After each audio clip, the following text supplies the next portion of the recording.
Hey guys, Connor here, and in your Paperpot adventures, I want to add beans to it. And beans are great for Paperpot. They're kind of like peas in how it works. One difference is, peas you're trying to get out as early as possible because, they can handle the cold. Beans don't work in the cold that well, so it's not about getting them earlier, but when I direct seed beans, you know, animals love those beans. They like to eat them, so that's not a good thing. And I just like to reduce risk, and it's just a very low cost way of reducing risk because you're making sure it germinated. So if I need, 3 flats of beans, I might do 4, just in case. And then I have extra to kind of plant in between if one section doesn't work, and then I'm guaranteed to have beans. And I'm talking about pole beans here, and pole beans are in the ground for so long that reducing risk is a good thing. It's not like lettuce mix or something where you're planting it over and over and over again. So you want to get that first planting in really nice. So what I do is I'll use a 4-inch, just because it's a lot easier to transplant than a 6-inch.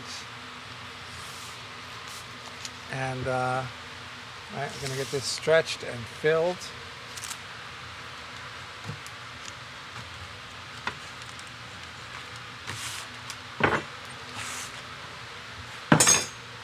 And one thing is, when you do beans, you're getting them under a trellis. So I keep the bottom of my trellis about this far off the ground, just so it's out of the way of being able to transplant, cultivate the rest of it, so that you can get this transplanter underneath. And you can also, beans can be planted 6-8 inches from the trellis itself, and it will find the trellis. You may have a few stragglers that you need to coax towards it, but it's not like it has to be planted directly under the trellis. That's if you keep your trellis in place like I do. And if you rebuild it each year, then, it doesn't matter. You can do it right down the center and then build the trellis over it. Because unlike peas, I only do 1 row. I don't do 2 when I'm doing it. Okay, I got it filled. And always very, very important to dibble. Doesn't matter whether you're hand seeding, direct seeding, big seeds, small seeds. Dibbling is very important. It takes a second and should always be done.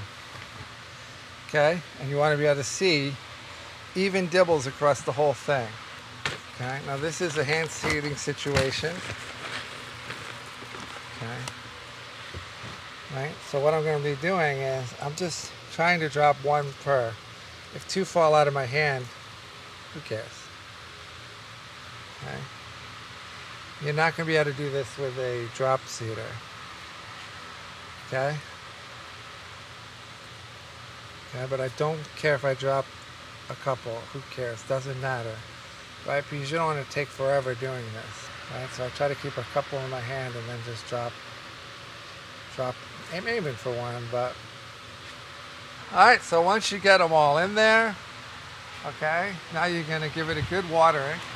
But because these are big seeds, I always suggest using a bottom tray. And that's just a Paperpot tray without holes. You don't need this anymore. And you can use the bottom tray just until germination.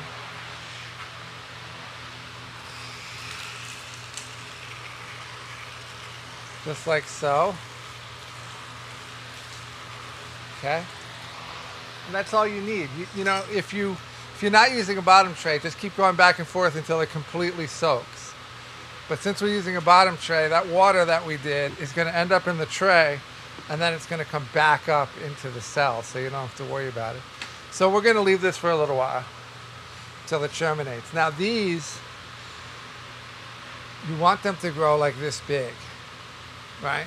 They're not going to start intertangling at that big because they really haven't put a lot of leaves out. They're going to have little tiny stubby leaves at this height. But that's about the height where you want to transplant them. They're going to have a couple of small leaves. They might even have the little seed pod hanging off, but that's about it. And they're ready to go, and you can transplant them in the ground. So I said a single row is fine. Because we're doing them 4 inches apart, which is close, you're going to have more than enough. Give it a try, see if you like it. It's you can add another paper pot vegetable to your arsenal.